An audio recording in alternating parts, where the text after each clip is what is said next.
What happens is, when you now have a baby, what happens is the baby now comes. The baby now creates this gap in their relationship. And what happens is they used to focus their attention on one another before, but immediately the baby comes in, the attention is now shifted from each other to the baby. The baby is whining, the baby is crying, the baby needs formula. Somebody got to attend to the baby. They got to take the baby's bath. The baby is now growing. He's now 7 years old. He's now 8 years old. Somebody got to be dropping the baby off in school. Somebody got to help the baby for assignments. They have parents and teachers day. You got to be there. By the time you even come back from work, you are tired.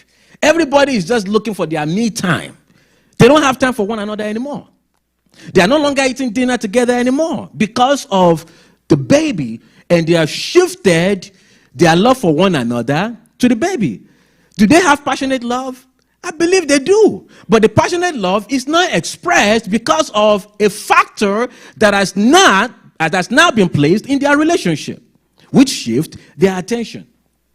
And now maybe if they have another baby comes in. Let's assume I'm their baby too. Another baby comes in, and now you are seeing the gap between them two. And now what happens is 18, 19 years later, she walks out. She's going to college. You can stay over there. Please appreciate her for me. You can go back to your seat. And then I also, 18, 19 years, I walk out. I go to college, and then they become empty nesters. But guess what? They've created this gap between each other for 18, 19 years. They've shifted their attention from one another to the children. So at this age and at this stage of their lives, she may not know what he likes to do for fun. She may not know what excites him.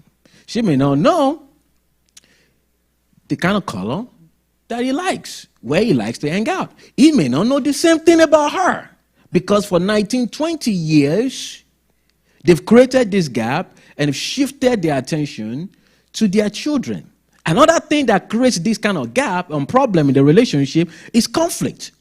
You have arguments, you are arguing about toothpaste, you are pressing toothpaste from the top or the bottom, who's putting toilet seat down and up. I mean, all this kind of argument you are having in your relationship. And then when you have that argument, you don't want to speak to each other. You are sleeping on the bed, this one is facing that way. He's talking to the east angel over there. You are talking to the west angel over here. During the day, you don't speak to one another. Maybe you used to send text messages to one another during the day. How's your day going? Have you had lunch? Nobody is sending message. And maybe God just ministered to you and said, just send message to your wife. Say, how you doing? And he sends the message, and she sees it like, I'm not replying to this one. I'm still mad at you.